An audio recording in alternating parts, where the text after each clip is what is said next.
why leftism doesn't always end in everyone starving. There has been this sort of popular sort of sentiment among many sort of right-wing people and people that haven't bothered to read the literature. But the fact of the matter is that leftism does the opposite of what this claim makes. Leftism actually results in prosperity, not people starving. Now, many of you are going to cite the great famines of the Soviet Union and of China, and these need to be contextualized. So, before we go any further, I would just like to cite there's a study called The Mortality Implications of a Unionized Career. It is a meta study, a global meta study, taking into account all studies to do with unions and the impact that they have on mortality and so on and so forth.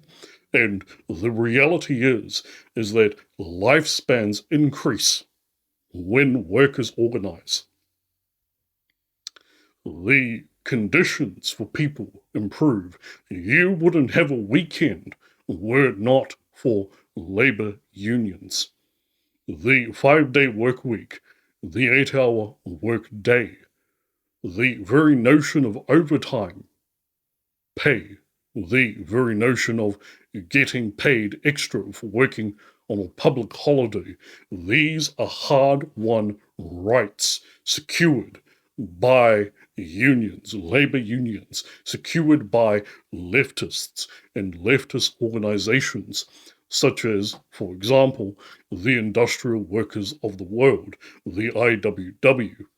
So now that we've sort of, bracketed that, and we've demonstrated that actually people have more wealth, you get more money when you're unionized, when you're organized. Why does this myth persist? Well, it persists because there were indeed great famines under China and the Soviet Union. We need to understand why. So, first and foremost, Russia always had famines. Think about it. It goes all the way back. So this was already a pattern under Tsarist Russia. Okay, that's number one. Number two, the Austrian economist F.A. Hayek, Friedrich Alphons Hayek, his notion of the knowledge problem has been appropriated by Matua Roderick T. Long, the leftist anarchist thinker.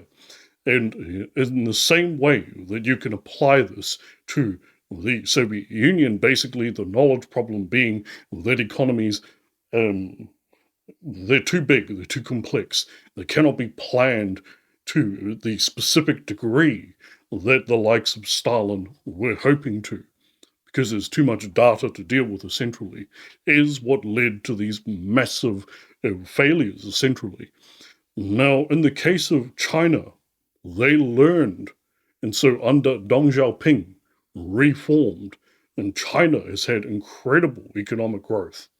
While your wages have stagnated and have actually decreased when you take into account inflation, so you are being paid less than your grandparents were. If you do a sort of per capita, I know you white people love per capita. Well, this is the thing. If you do a sort of per capita analysis, you are actually getting paid less than your grandparents.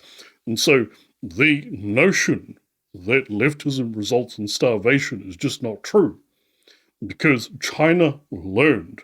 The other thing that we need to take into account is that Lenin was not left-wing, he was right-wing. He was a right-wing deviation from the Marxist tradition. Remember, Marx said the dictatorship of the proletariat, meaning the workers own the factory, they own the farms. We replace corporations with worker cooperatives, replace banks with credit unions. That is what Marx talks about in Das Kapital. Lenin, on the other hand, came along and talked about having the state nationalize all of these things, with him at the top. And so he talked about the need for a workers' state.